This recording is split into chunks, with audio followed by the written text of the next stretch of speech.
I've been waiting for my time patiently. Yeah. Like that Tim song, would you wait for me? I don't know why they got so much hate for me. I'ma hold this shit down faithfully. I've been waiting on my time patiently. And we are back. Hey y'all, it's Norvell again, back with another vlog for today. And for this episode today, I'm gonna be doing a story time. Just some to, kind of keep the series going. It's not gonna really have anything to do with what's been going on like in the series, so this probably won't be a part of the playlist, but I'll definitely be dropping this a little later. But right now what I'm doing is I just got to the house, see, still up in my work clothes, and I'm about to sit here, maybe play the game for a little bit, and then at 6 or around 6:30 I'm gonna go to the gym, get the workout in for the day. But just wanted to tap in with you guys because I just got home. Work day was pretty average. I mean, it wasn't bad, it wasn't good, but soon I'm gonna start like vlogging over here. So you guys let me know what you think about this setup, like with me sitting here at the desk instead of doing the vlog straight from the phone and bringing the phone everywhere I go. If you guys like the vlogs here more, or if you like me to continue to do the vlogs I've been like the way I've been doing them. But the story time today is pretty much going to be about how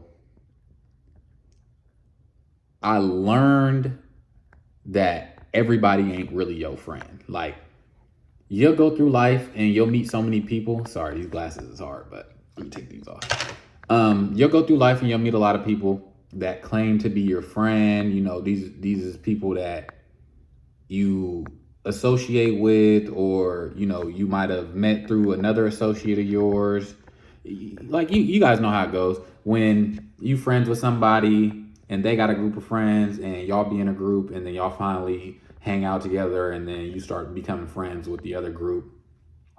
And pretty much how I allowed someone to come into my life and portray as a friend, and how it taught me early on, because this is something that happened when I was young, like before I even got into, I want to say high school. Like this happened in elementary school. So this is before I even got to middle school, before I even got to high school, before I went through anything else in life.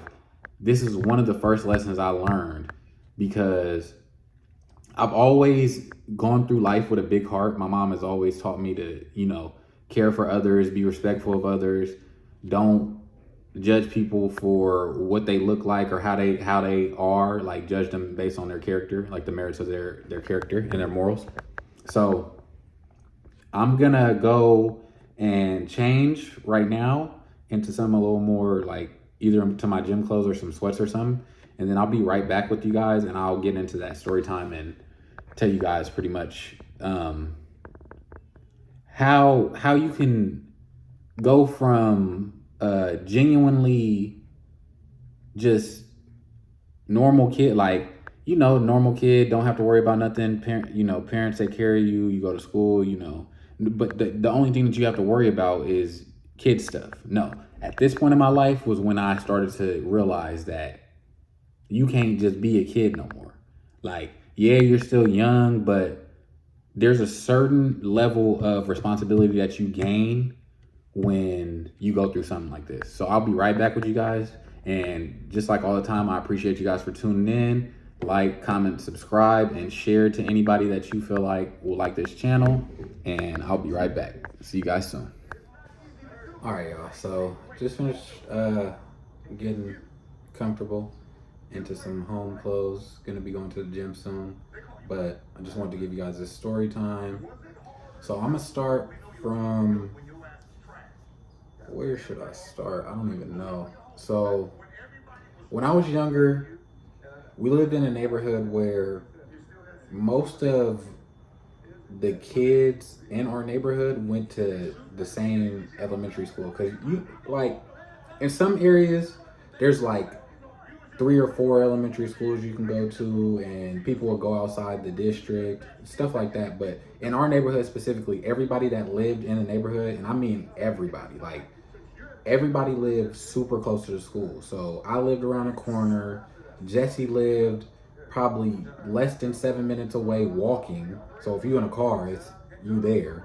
And then Kev was probably the furthest because he lived in Meadowview. So if we was kicking it with Kev, he would be kicking it in the neighborhood. Like we wouldn't go to Meadowview and hang out with Kev. And a bunch of our other partners lived in the neighborhood. So we would kick it with almost everybody when we was kids. So niggas that we don't fuck with now or niggas that got beef now was at one time friends. Like everybody though. Like I'm talking about from the biggest gang member in the city to the softest nigga in the world. Like these niggas all was friends. Don't let these niggas fool you and get on the internet and let y'all think that they been gangsters their whole lives. Cause I'm telling you, it ain't like that. So we had a homie named Malik who was kind of new to the school. So we all start, me, Jesse, the homie Dartel, the homie Maurice who was like Cuzzo, Kev sometimes when he was able, and you feel me, the usuals. This is like peak childhood. Like y'all know what I mean when I say peak childhood, because everybody has that moment in their childhood that they just remember so vividly, because at that time they was having almost the most fun, or you was doing the most shit in your life. So as a kid, I have two younger brothers. So I have an older brother, an older sister.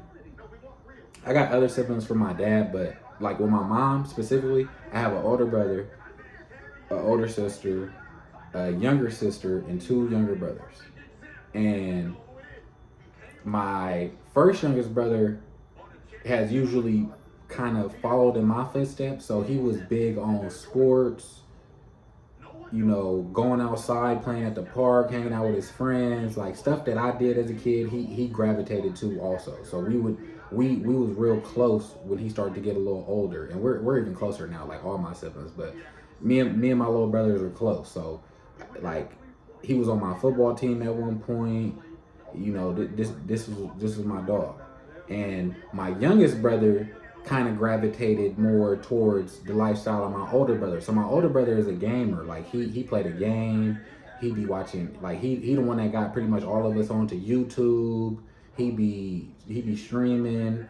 He be doing all that. Like he's big into the video game life. Like he know all the new games, all the cool shit like that. So when we were younger, he used to be the one that would have the video games. You feel me? Like we had video games ourselves. Like we had the PlayStation, the GameCube. Like we had our own video games.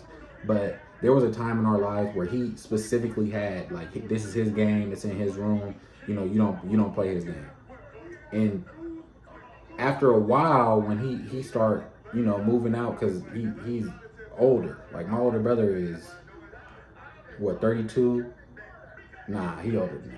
I'm bullshit. My older brother is like a lot older than me. It's like 10, 15 years apart. So he starts moving out, he's hanging out with his best friend, and they doing they vibe. And me, my sister, my younger brothers, and my younger sister, we all were still, at the house because, kid shit. So once I get to like 5th, 6th grade area, I start to have more responsibilities as a big brother. Like I had to be more of a big brother. Like I used to be able to do the kid shit and act like, you could throw a rock at the window, break a window, and blame it on your older brother, your younger brother, your cousin, anybody. And as a kid, it'll fly. But once you get a little older, like 12, 13, around that age, your parents ain't letting that fly. Even at like 11. Like even, I want to say as early in my household as like 10, 9 years old. Like once you able to comprehend right and wrong, my mom wasn't playing none of that. And most of y'all could understand that when your mom is on you and she's like active in your life, there's like level of respect, but also a level of you trying to prove to her that you not bad out here. Like you trying to make sure that she don't see you in a certain light because your mama is who you trying to impress the most. Like before you learn how to have a relationship with God, with like most of us that I know ain't grow up with a pop, so we ain't really have a relationship with that father figure. So we gravitated to our moms, and if we letting moms down, that's like the end of the world at this age specifically. Like when you a kid and you do something and you know you in a single parent household, it's just your mom, it hits you harder knowing that whatever you did made her feel a type of way. Like it could be like disappointment, hurt, a lack of respect deal. Like all these types of things that as a kid you looking to make sure that at all times, whatever you doing, even if you doing something wrong, you making sure that it doesn't get back to mom. So one day I'm kicking it with my partner Malik, the homie David, which is Malik friend, but I fuck with David too. And we all kicking it out at his crib at first. Then we went to David's, and then we slowly migrated towards the school. And then when we got to the school, it was just me and Malik. David ended up saying he was about to slide to the house. His folks and them was probably about to go do something. I don't really recall that specific what he was going to go do, but he wasn't with us no more. So it was just me and that nigga Malik, and we're walking back to my crib because I'm like, I gotta go and help my mom move a TV at my granny house. Like my mom had hit me, and that's the reason we was on our way back that way, because my mom had called me and had told me like, hey, your grandma need help doing this, because my grandma had just moved out there, and my granddad had passed, so she was like on her own, like she was doing everything on her own. So we went over there to go help her move this TV, and I told bro, I'm like, all right, we just gonna go to my crib and kick it at the crib, so you could just chill at the crib till I get back. I'm just about to go around the corner and go, move this TV, and I'll be right back. Bro, like, yeah, it's good. I'm like, for sure. So I leave, I go with my mom. We, she probably listening to some oldies. We slide literally around the corner. Like I'm talking about, you leave out of because I lived in a court at the time. You leave out of our court, out of our little cul-de-sac, and go left, make the first right, and make the first left. And I'm talking about my grandma's house is the 5th house on your left. So not far at all. Like we live behind the high school, Valley High School, and my granny lives on like the side of Valley High School. So if you know how big Valley High School is, you know that if you live in the back, you feel me, going to the side, that ain't nothing. That's like not even 10 minutes. You really don't even have to drive. But the only reason we did was because we had to move the TV type deal. So we go up over there, and I'm helping my granny move the TV and stuff, and we sitting over there with it. My mom is chopping it up with my grandma, and so my mom gets a call on her phone,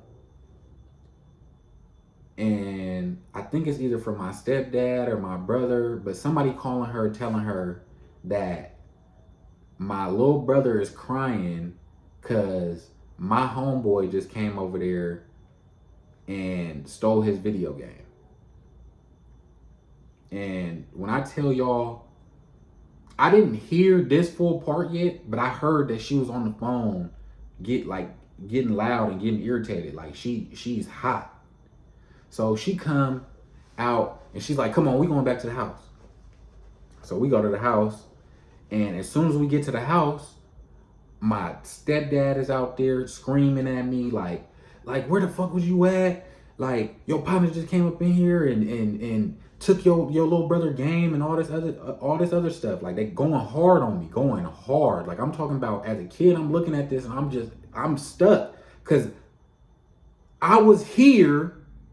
They're all here with bro. Like they seen me come home with bro, and they seen me tell him I'm gonna be right back.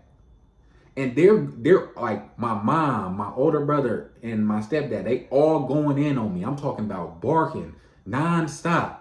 So I'm asking my baby brother because he legitimately he's still like a baby. Like he's not a newborn, but he's still a baby. So I'm trying to understand like what happened. Like how did he take the game? Like what was the interaction? Like did he come up in the house and get at you like, hey, little bro, give me that game, and then just leave? Like, what happened? And he like, no, I told him that he could borrow it. So at this point, I'm like, you told him he could borrow. So what is going on? Like, we could just go get the game back whenever he done borrowing it. Like, it's not that big a deal. But I'm not understanding what my folks is already knowing, that this man is trying to finesse me. Like, he is more mentally mature than I am. I'm looking at this so childishly. Like, he just took the game. He gonna come back with it. Like, we go to the same school. Like, it's nothing. But they looking at it like, no, this man is not trying to, you feel me, just borrow the game. He took the game and he's not bringing it back. So they keep grilling me. And my mom finally is like, come on, we finna go over here and get this game back. So we go over there, right? Knock on the door. Nobody answers. My mom, my brother, we up in the car. They tweaking. Like they tripping. Like we gonna wait out here until somebody comes. So knock on the door again. I'm yelling outside the door as my mom is yelling. We out here to get the game back. This and that. This and that. Like, come outside. And they trying to get it. My mom is active at this moment, like super active. I'm talking about ready to throw them bitches. Like, she ready to fuck up anybody who come out that house. So they don't ever come out. So we leave, and at this point I'm scared because I don't know if I'm in trouble or if they want me. Like, I'm scared that I'm gonna have to fight my friend. Like, I don't want to fight my partner. Like, if I beat his ass, like, we'll never be able to be friends again. And then deeper than that, like, I wasn't like a bully type. Like, this nigga was he was smaller than me. Like, he may have been on the like higher mentally at that time than me. Like, the grimy shit and all that. But I was bigger than all these niggas. Like, there was no way any of these niggas was fucking with me, because I was already fading niggas that was my sister age. And my sister is 4 years older than me. So, there's no way. And so we go back home. They still hot. They tweaking on me. And as we going home, what happened? Oh no, as we going home, I'm getting irritated, like frustrated really, because my mom yelling at me on this side in the driver's seat, my brother yelling at me on this side in the passenger seat, and I'm just in the middle of because we up in this truck, I forgot if it was a Dodge or a Ram, but I don't even remember what type of truck it was. I just remember we was in the white truck that my mom used to have back in the day. If you know me, you know a white truck I'm talking about, because she used to pull up in that bitch and get active. So we sliding home in a white truck, and like I said, I'm in the middle. My brother on this side, my mom on this side in the driver's seat, and they grilling me. I'm talking about, it's hot. I'm in that bitch sweating, like almost in tears, that they getting on me like this. So I get so emotional to the point where I just scream out, I'm gonna go live with my dad. And y'all, my brother slapped me, you feel me, so fast that by the time my mom hit me, I was already crying from my brother slapping me. Like, boom. Like, it didn't even, like, the words didn't even leave my mouth yet, and he rocked me. Boom.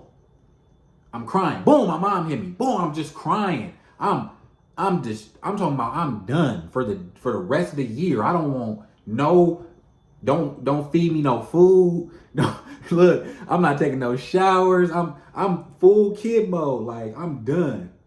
And so we finally get home, and my mom go up in the room. I go straight to my bedroom, And my mom is big on telling this, so I'm gonna just put it out there. When I was a kid, when I was either in trouble or something was going on bad, like I was in my feelings or like I was hurt, I hide under my bed. Like not really hide, but sleep and like chill under my bed. Like I do shit under my bed. Like I won't get from under my bed.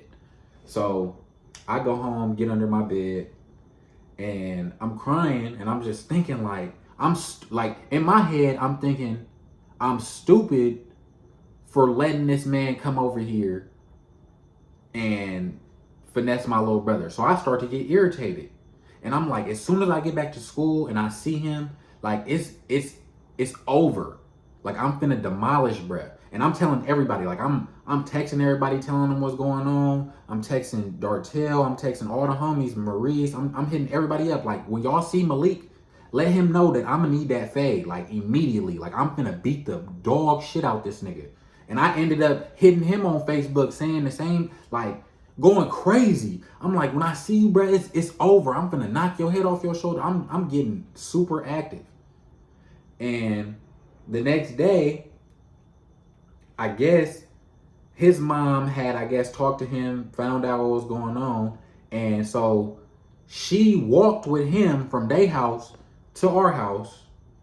And y'all heard me earlier when I told you we drove to their shit. So you know it's not like a short walk. Like we wasn't that close to where they stayed at. So they walked to our shit, and as we going out the door in the morning, they walking up and they got the game in their hands.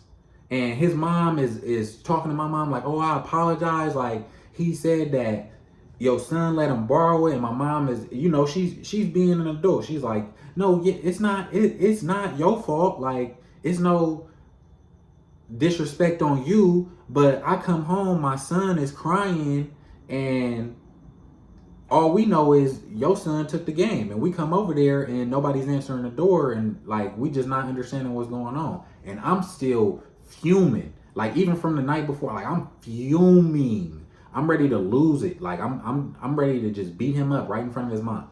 So we get the game back, they apologize and all this, and I finally sit down and talk to my mom about it.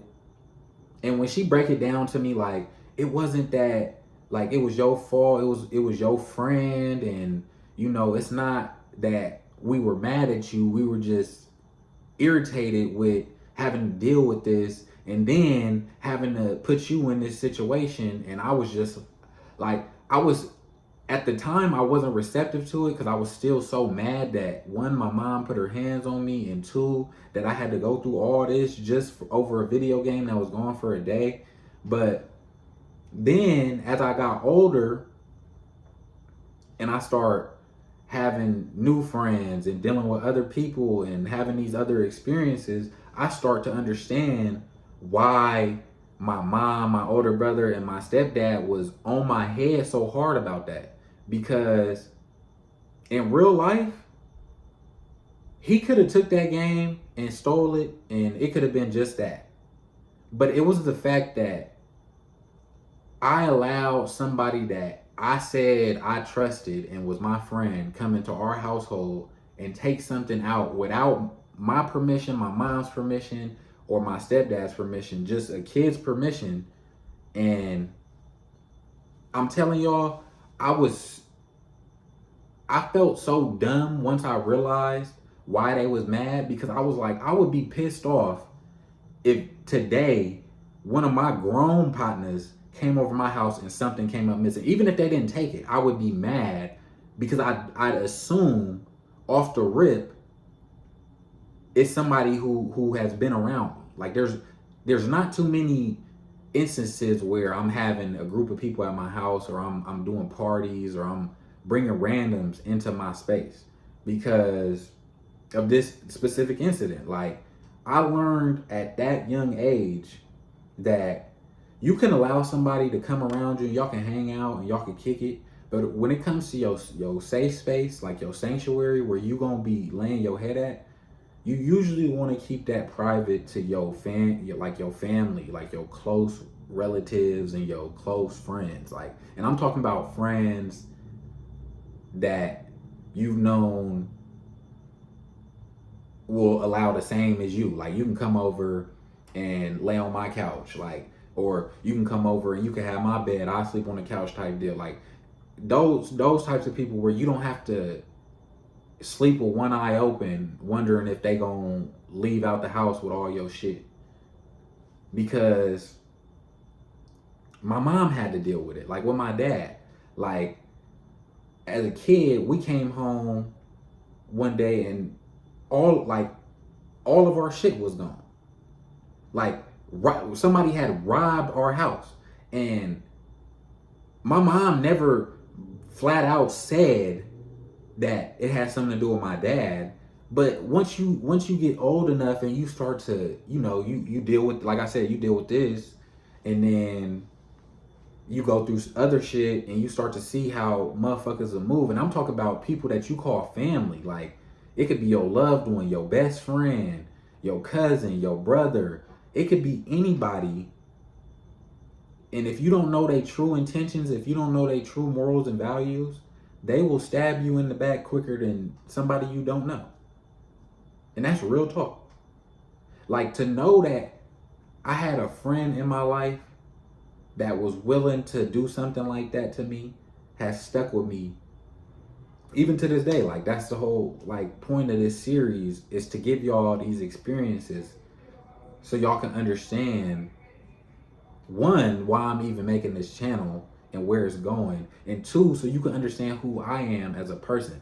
Because if you don't understand me as a person, you'll think that, one, I'm paranoid, two, I'm a weirdo, or I have weird expectations, or I ask for specifics. Like, that's not the truth. I'm very simple. Like, I'm real simple when it comes to everything.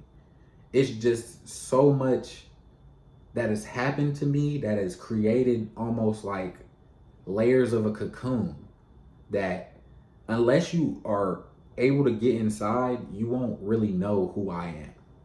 Like, you'll just know the surface level shit, like this level of the cocoon or this level, like, and people only get certain amounts of that from me. And I've had it taken advantage of too many times, that now when I'm ready to actually deal with somebody and I'm not trying to make a mistake, or I'm not trying to do something, like, it just oozes out of me to, like, almost self-sabotage, if you know. Like, now I'm not so much on doing that, because I have nothing to self-sabotage at this point. Like, if I self-sabotage at work, I won't have a job to, take care of me. And then two, if I self-sabotage and don't take care of my household duties, my house gonna be dirty, you're gonna get bug infested. Like, you don't let one thing snowball into another once you get to a certain point in your life. Like, you want to experience things early, which I'm thankful for. Like, I'm thankful that I got to experience most of my bad early. Like, I've experienced a lot as an adult, but like, most of the bad things that happened to me were like as a young kid, and I've been able to learn and grow from those experiences, because I've had my mom to, almost program in me that you can do. Like, you ever had somebody in your life, because this is who my mom is. You ever had somebody in your life that no matter what you do, like, you could do wrong, and trust me, they gon' get on you for it. But I'm talking about that no matter what you do, they never make you feel less than what they see you as. Like, if they look at you at this level, like up here, and you see yourself down here, they push you to be looking at yourself up here with them. Like, they don't let you take the easy way out. Like, they don't let you give up. They don't let you quit. They don't let you fall and not get back up. Like, my mom, throughout all my life, like, through every situation, like, through jail, through these dealing with women, through hard experiences with school, like not knowing if I want to do school, like wanting to give up on my career, wanting to give up on life, like having thoughts of not wanting this anymore. And every step of the way, which I'm so grateful for, she has been more than just a like someone that is your mom. Like, yeah, your mom gonna love you forever. Yeah, she gonna be there for you. But my mom keeps it all the way real with me. Like when I'm in the wrong or if I'm doing something that doesn't fit in the plan that God has for me and she can see I'm stepping out of bounds, she will go out her way to constantly be on my head. Like even at this age, like my mom knows that I make my own decisions and I'm living my own life. I'm out here doing what I want to do. But even at this adult age, I can call my mom right now and get on the phone with her. And if I'm just not okay, or if I just feel like somebody, like I need an opinion on a situation when it comes to women, or if I need an opinion on a situation when it comes to my career, she is so easy to talk to. Like she's so easy to get that realist response that you want. Like most people can go to their parents for stuff and have like base level conversations that you have as a child and a parent, but I'm almost certain that a lot of y'all or a big portion of y'all don't have that friend, almost like your partner relationship with your parent. And not to say that my mom is my friend, because she's my mother. Like at no point will I degrade her to a level where I speak to her like she my partner, like in a disrespectful way. Like my mom is a woman who, one, has raised countless amount of kids. Like obviously me and my siblings, but kids in the neighborhood, people who needed places to stay, people who needed food, people who needed a hug, a warm place to be, to make them feel safe. My mom has been that for so many kids. And for me, that's that's the image that you want. Like you want people to look at you for the good, like that good in you, because I guarantee you, like if people can go back and dig stuff up, they could probably say something bad about my mom. Like they could probably speak like my mom probably done got into it with bitches or got into it with niggas and anybody, and they could probably speak bad on her. But I guarantee you won't find them. Like you will not find anybody who's willing to speak badly on my mother. It doesn't matter who it is. It could be ex-partners, it could be ex-friends, it could be anybody. And that's the type of legacy and type of life I want to leave behind. Like I want people to look at me and know what's really in here, like in my heart, like what's really inside of me, not pause, but what's really inside of me, like what makes me able to go so hard and push through so much. Because as the series progresses and as this journey progresses for me and you guys, and for us together, you guys are gonna notice a pattern that once something happens to me, like one time, like maybe even twice, but once something happens to me and I get an idea of what's going on, you'll see that I start to either develop growth or space. Like I'll push myself away from something, or I'll start to grow into something else to make the situation better. Like I'm never one to like, I don't even know how to say it. Like I'm never the one to sit around and like, woe is me, if it makes sense. Like I go through shit all the time and I be wanting to just be laid up in bed or crying. And when that happens, I always think back to this story. Like I always think back to my mom's teachings. I always think back to the kid that I was. Like I remember the wants and the pressure that I put on myself at a young age, that by the time I got to being an adult, so once I hit 18, 19, I already had the mindset of you have to take care of yourself, because yeah, you could get help and love, and you can get that from your parents for the rest of your life. Like your people's gonna be there until they go. But you want to be able to, which my mom has always taught me, you want to be able to have your own. Like you always want to have your own space, your own things, your own. So if somebody or things come up, you have that safety net. Like you have that safety jacket that will make sure that you're okay. Because nobody in this world cared. Like you could be as close to somebody as a brother or a sister or an uncle, a cousin, a aunt, a granny. But no matter what, everyone has that selfish nature. It's just a part of the human anatomy, like not anatomy, but a part of the human nature. That's in us. Like we'll sit here and give out love for sure.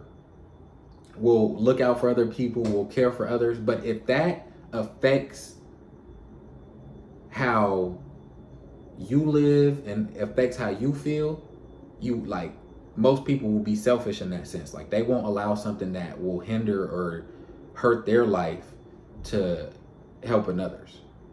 And I've always been taught that it's the opposite. Like even if it hurts you, or even if it makes you feel bad, like you always make sure that you make sure somebody feel like that person feels good. Your friends, like people make mistakes, people mess up, so you gonna always have that feeling of like, well, I just want them to apologize, or oh, I just want this to happen like this. Like I don't want it to happen like this. And you'll go through this time and time again and have to figure it out in your own way. But for me, it's more of understanding that everybody feels like the need for admiration or approval from something. Not, it doesn't have to be an individual, it doesn't even have to be like in a spiritual way, but everybody wants that feeling like you on the right path. Like you want somebody to tell you that you're doing the right thing, or you want to feel like somebody sees that you're doing the right thing. And what's been helpful for me with my growth is understanding that no one has to see me succeed. Like I don't want anyone to see me get to my goals. Like yeah, it'll be nice to share and flex a little bit, flex your muscle a little bit so that people know that you did everything you said you was gonna do. But for me, it's more, if I get to where I want to get in life, and I get to the point where I'm financially free, I'm spiritually free, I'm mentally free, that means that my mom is financially free, my brothers and sisters is financially free, my granny is financially free, they mentally free. Like they're gonna have that same feeling, because that's why I do all this. Like I want to be the one out of everybody in my family to prove that it's possible. Because once I show everybody that it's possible, or once somebody in your circle or your family, once they show you that it's possible to get there, you'll get there. So I'm very grateful that I'm actually putting the time in and doing these videos, because yes, it's therapeutic, but it's also showing me that I can do it. Like it's showing me that procrastination in me don't have to be there. Like you have the ability and the know-how to do all these things. So I'm gonna continue to drop videos like this, as well as, like I said, I'm gonna start doing other content. Once I get back on my 2K grind, I'll start to upload that. But I've just been almost in grind mode lately, strictly going to the gym, you know, eating good, like breakfast, lunch, dinner, snacks, you know, trying to gain more weight to get the muscle that I want. And also I've been focusing on me, like getting me right, because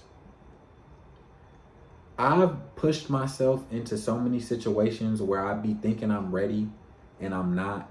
And in the future, in any circumstance, it doesn't matter if it's a relationship, a job opportunity, school opportunity, like just a venture in my life, whatever it is, I want to be prepared. Like, even if I'm not fully prepared, I want to be like mentally prepared. I want to be prepared with my feelings. Like, I want to have all that together so that I could pretty much document the journey. Like, I could show others that if you really put in the work and you really put in the time to what you want, you'll start to see the growth. Because I'm telling y'all right now, I didn't even think that I would ever get 20 views on a video.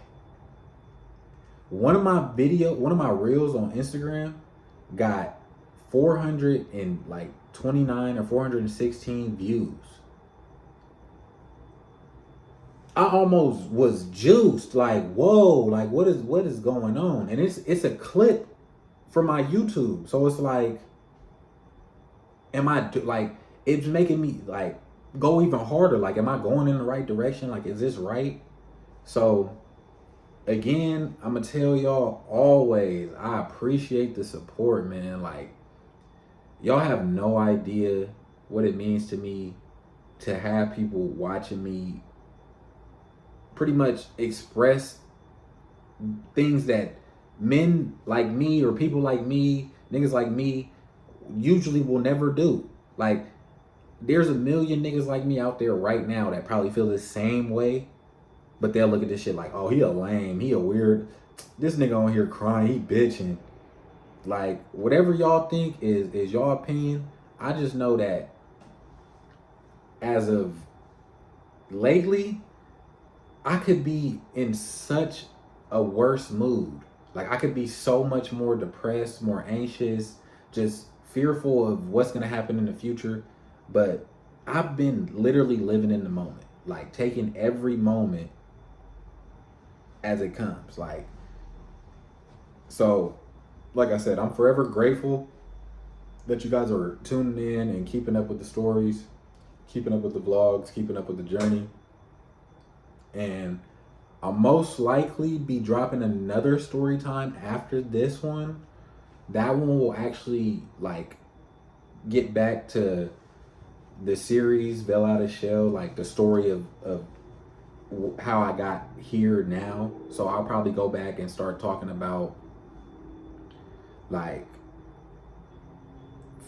making it to freshman year, things that happened like right before that, to give you guys more of an idea, because I gave you guys a story about the proposal, a story about Kev, a story about Jesse, now the story about how I learned how to, you know, navigate friendship and being a friend to others. So yeah, I will be getting back at you guys later, but for now, that's pretty much all I got.